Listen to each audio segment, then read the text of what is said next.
Do do do, theme song. Do do do, I'm broke so this is my theme song. Do do do, just imagine this is an awesome theme song. Do do, theme song.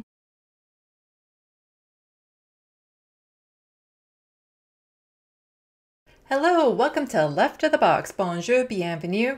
I'm Sandy. Toronto, Canada's largest city and known across the United States as Canada's capital, has just become the distraction Doug Ford has been praying for. The news had been ramping up coverage of Doug denying wrongdoing over developers attending his daughter's wedding in Stag and Doe. The Integrity Commissioner did clear him of wrongdoing because, after all, these developers were close friends of his. No conflict of interest there. Nope, nuh-uh. It's not like these were the same developers who benefited from the Ford government's decision on the Greenbelt and MZOs. Oh, they were? Okay, nothing to see here, folks. But breaking news from Friday that I'm managing to cover in a timely manner has stolen focus. John Tory, who definitely isn't a vampire as proven by the lack of reaction to the silver spoon shoved up his ass, has resigned as mayor after admitting to a consensual affair with a former staffer. I was so shocked I was able to restart the heart of an elephant just by touching her. I know that was a stupid hyperbole, but it's the hyperbole this story deserves. So the mayor who said it was the protesters' fault when police brutalized them at encampment clearings, a man who voted against opening warming centers during deadly cold snaps while he sleeps in comfort, that man lacks moral integrity? That's just so shocking. Who needs their heart started? There's a housing crisis across the country, and it's worse in some places than others. From BlogTO, people are going after Toronto's politicians for failing to protect the homeless. As many as 18,000 people are now estimated to be experiencing homelessness on any given night in Toronto, where extreme cold temperatures like those recorded last weekend can induce frostbite within minutes and kill humans without sufficient protection. This in mind of residents of Canada's largest city were horrified to learn on February 3rd, as wind chill values dipped to a dangerous negative 30 degrees Celsius, that shelters were being forced to turn away clients due to capacity restrictions. The sad reality is Toronto's shelter system simply can't support everyone who needs it, and the crunch, compounded by what appears to be a fast-growing population of underhoused people in an increasingly unaffordable market, is only worsening as officials shut down pandemic-era shelter hotels. Well, how unaffordable is it getting? Let's see, rentals.ca, January 2023 rent report. And if we go down, oh, it looks like it's increasing. Yeah, it's always increasing. And oh, Toronto, the price for an average one bedroom is $2,457. That's the average price for a one bedroom in Toronto. And then they wonder why there's a housing crisis.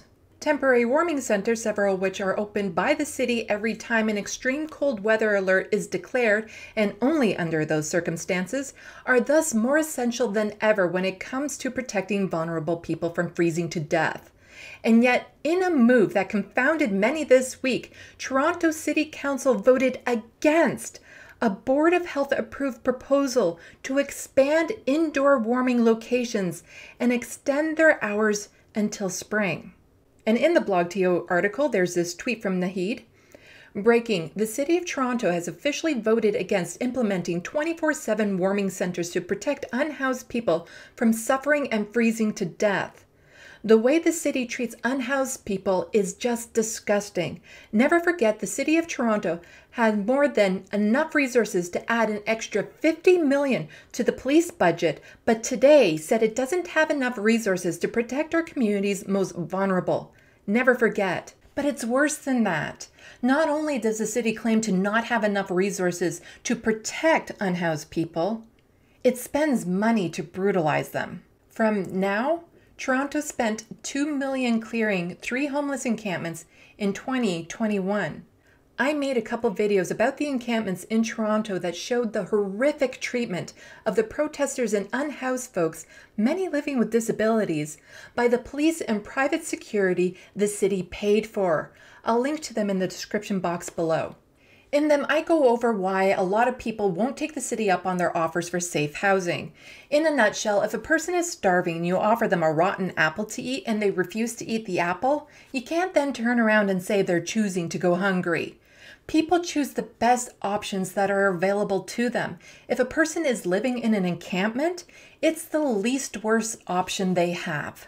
The only time John cared about the people suffering on the streets were when they were in his way or made other well-to-do folks uncomfortable, and his solution to that was to try and erase them. He was okay voting against warming centers even though any reasonable person knows there'd be a risk of frostbite or death if they were forced to be outside.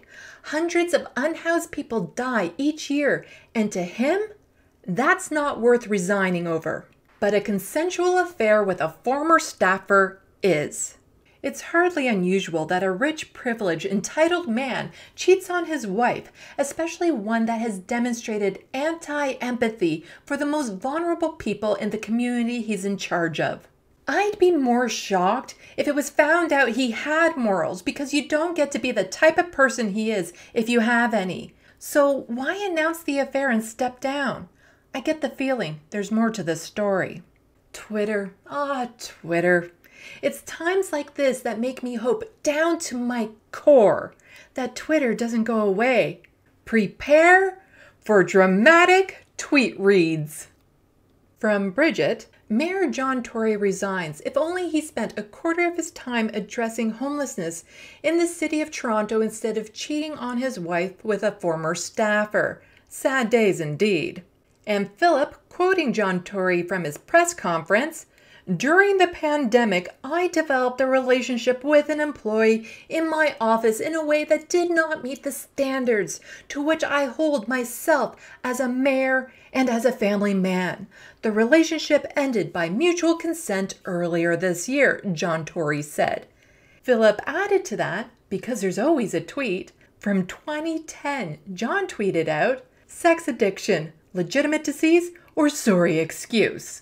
And there's this fun back and forth between Blake and Greg. Blake says, "Toronto is finally going to open up enough shelters because now Tory needs a couch to crash on." To which Greg said, "Blake, you're better than posting a tweet like this." But Blake, he wasn't having it, and he said, "I'm sorry, I don't like the garbage mayor and how terribly he treats underhoused people." But Greg was outraged and said, "Dude, I'm not a stats guy, but kicking someone when they're down just doesn't seem right." And Blake finished it off by saying, "When it's completely self-inflicted and you've spent a decade making the city worse for its most vulnerable, kick away." And you see, what makes this particularly funny is Blake, he's a sports guy. Those were sports references, huh? Kick away? Huh? Get it? And I have some of the best mutuals on Twitter. From Rabin, he tweeted out this article. "You have to respect each other. John Tory shares marriage secrets on 40th anniversary." Yep, it's an actual article in the Toronto Star from back in 2018. And look at the happy couple there. Aw, look at this. "Celebrating our 40th wedding anniversary today. Surprise appearance by Barb last night, looking fabulous in her wedding dress. I'm a lucky guy." And from another mutual of mine, Amy, she found this tweet from 2013 from John Tory that says, "Why do rich and powerful marriages often end in flames? Help me, Sarah, and I take your calls on News Talk 1010. Quite plainly, I'm not sad to see John go, but you know, just once, I'd like to see one of these politicians be held accountable for their actions while they're in office, to suffer consequences for the policies they've put in place that actively harms the most vulnerable people, to face justice for corruption, not seeing them get off the hook for bowing out over something that is socially morally corrupt. Where does the American capital of Canada go from here? From City News, John Tory resigns. What's the process for having a new mayor in Toronto?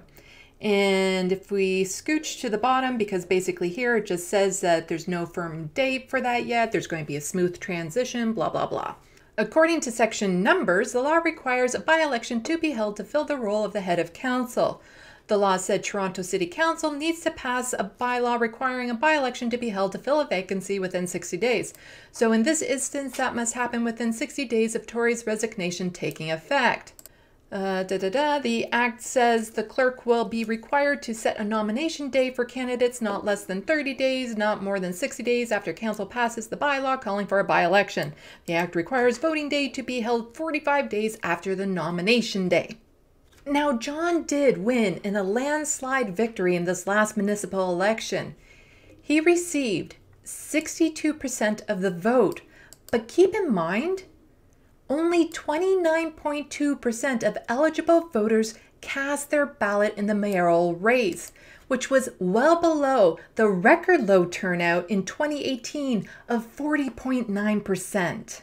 Hopefully, since this is a by-election, more attention can be given to it and we have a chance of getting a progressive as mayor of Toronto. Why do I care? I don't live there.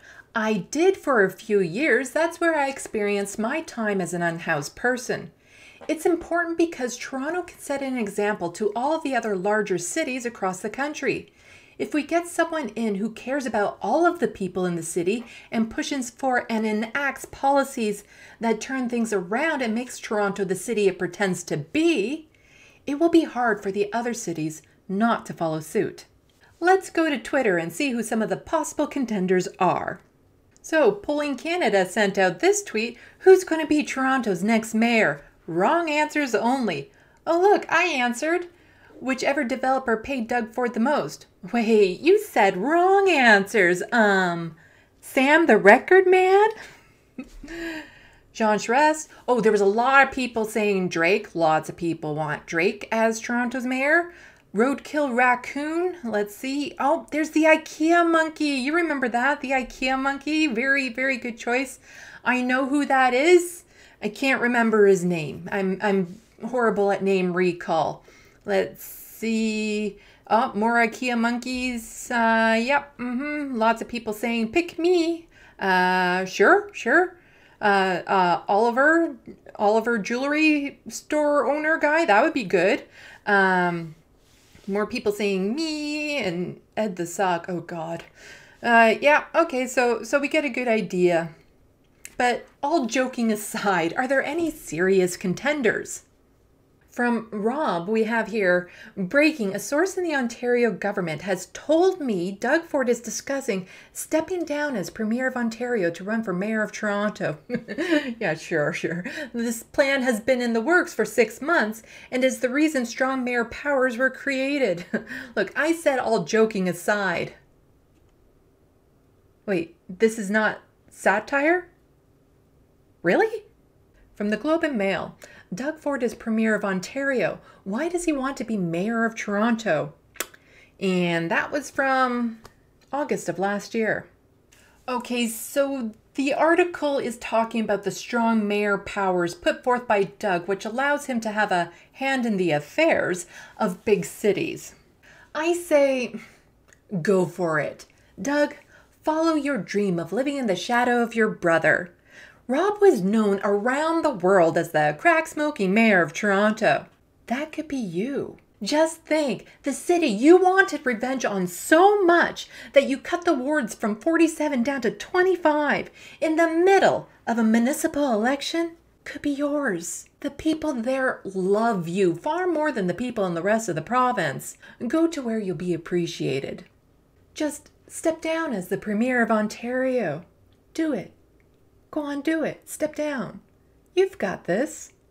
I mean, what are the chances people from across the province rally behind someone else just to deny you of your dream? Could you imagine that? You step down, losing power to give developers favors just to learn how much the people of Ontario think you're a mountain-high pile of mush. Dream big. Don't forget to hit buttons and leave comments. If you can't find me on Twitter, it's because Twitter no longer exists. I'm also on TikTok, and I've just signed up for Instagram, just in case Twitter dies. Please go follow me there. If you can, please support my content by becoming a patron or purchasing something off my wish list. Every little bit helps. Links are in the description box below. A special thanks to those of you who already have. Salut, à la prochaine. Thank you for watching and stay tuned. I'm Sandy, wishing your tomorrow is better than your today.